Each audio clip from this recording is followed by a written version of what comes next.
This is pretty cool. It's cool. Freddy Krueger, right? Yes.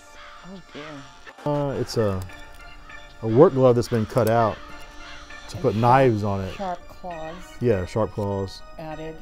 You see me at the checkpoint, You're not going, no. and you ask me for my ID.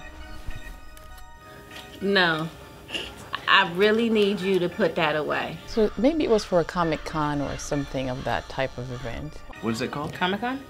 Explain that to me. People wear costumes like this, so Yeah. I mean they could have, and they have quite a few of those all across the nation. So it could be something of that nature. I hate to be judgmental, Derek, but there's a such thing called common sense. And this right here is yelling very loudly that this is not safe to travel on an airplane. You probably should check it in your luggage, right? Yeah, you really don't want that on the plane with anyone. So that's probably something I should know even prior to getting on the plane. Ew, and it's dirty. I don't know, but I need to wash my hands. It fits well. It's getting hot though. Do you want to try it on? No thanks, Okay. you can take it off.